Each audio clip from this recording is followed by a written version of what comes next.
Julian, thanks for talking to RT. Now, through the course of your work, it's reasonable to assume that you have some insight into how political decisions are being made. What do you make of the recent events in the Middle East and North Africa? Do you think that we're seeing genuine social unrest, or are we seeing some kind of orchestrated revolt? And if so, who do you think is behind all this? Well, there's genuine change in some parts of the Middle East. I mean, Egypt is a clear case.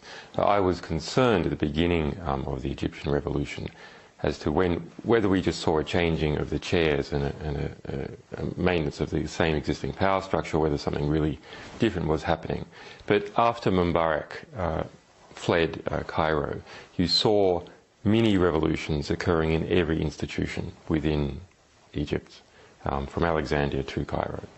So that's a sort of change that's hard to undo. Now, what's happening in some other countries is a bit different. So the situation in Libya clearly has the involvement of state actors in it from many different areas. That's something that's been driven by state actors. Now, it is normal for neighbouring countries to have interconnections with each other. The activists in different countries, families in different countries, businesses in different countries, and the states from neighbouring countries. That's normal. When outside forces from very, very far-flung countries start to take an aggressive role in a regional affair, then we have to look a bit more and say that what's going on is not normal. So what's happening in Libya, for example, is not normal. And social networking, what role do you think sites like Facebook and Twitter have played in the revolutions in the Middle East? How easy would you say it is to manipulate media like that?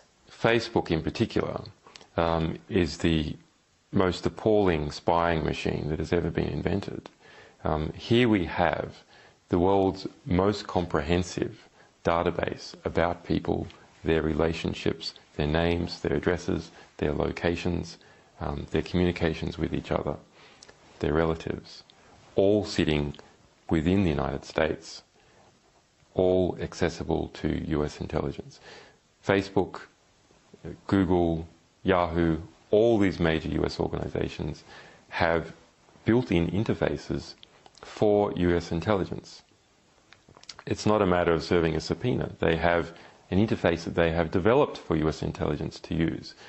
Now, is it the case that Facebook is actually run by US intelligence? No, it's not like that.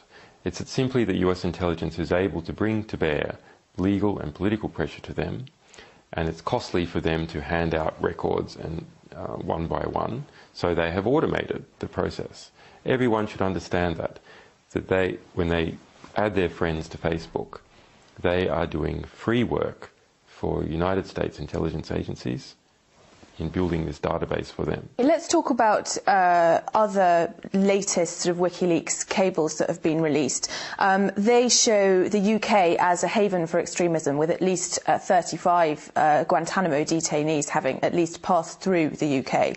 Is the UK still a haven for terrorists? I don't know if it's still been a haven for terrorists, but it is certainly a haven for oligarchs and former regime dictators that have come here.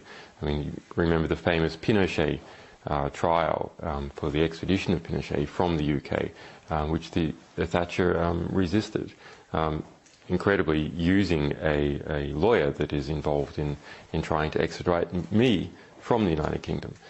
Now, part of that is perhaps good. It's an example of true liberalism in the United Kingdom. Everyone come here, we will protect you.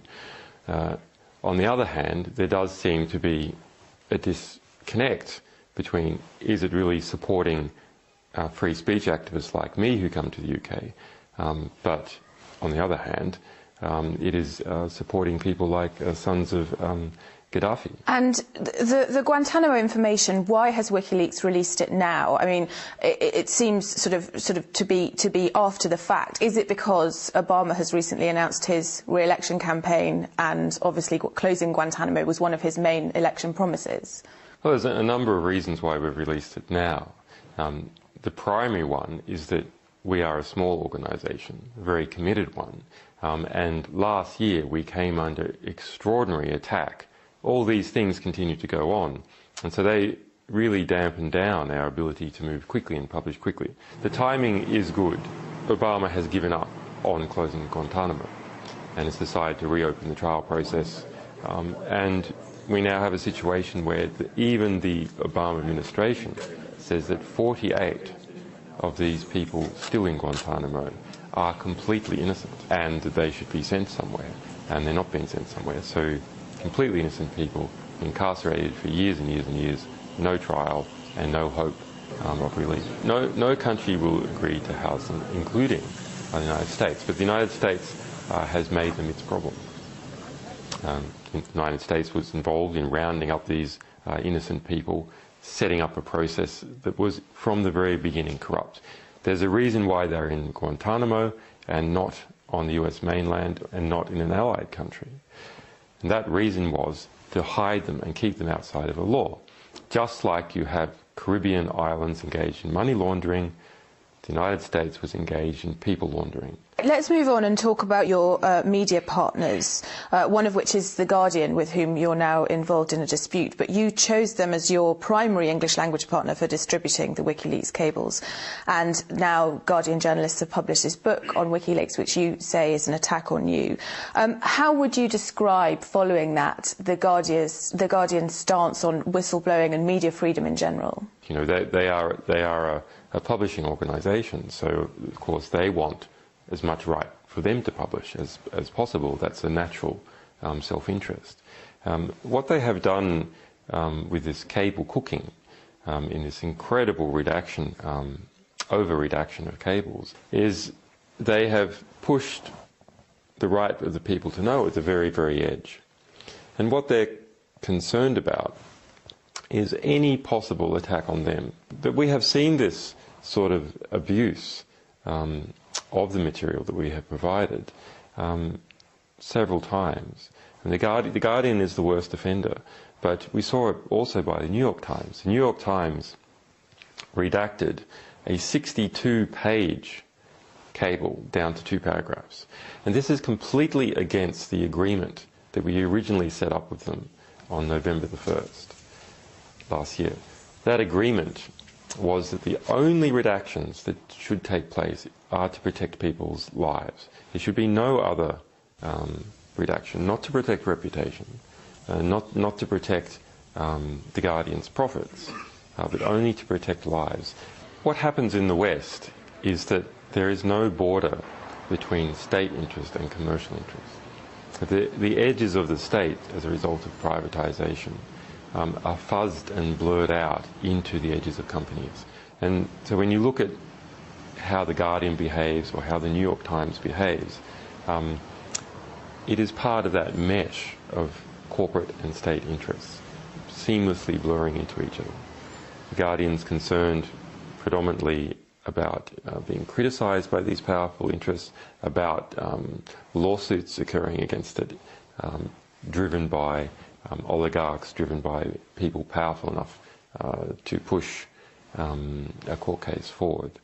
Let's talk a little bit about you and what you're going through at the moment. You are currently fighting extradition to Sweden. What are your fears should you be extradited there? The problem is in 2 parts. The United States is trying to get up an extradition case for me to the United States.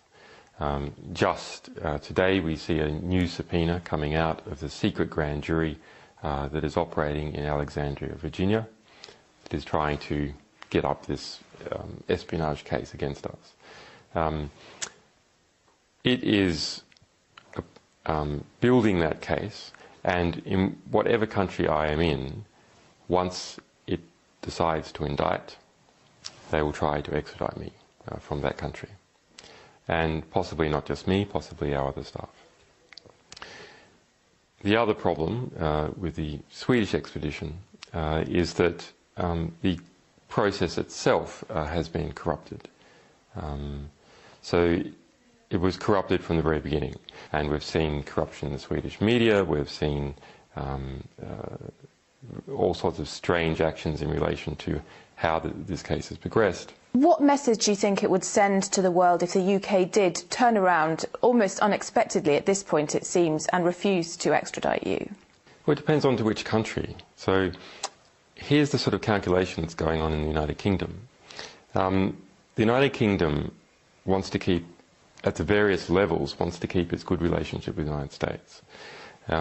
So if the UK was to reject the US extradition order, that would pose terrible problems for it.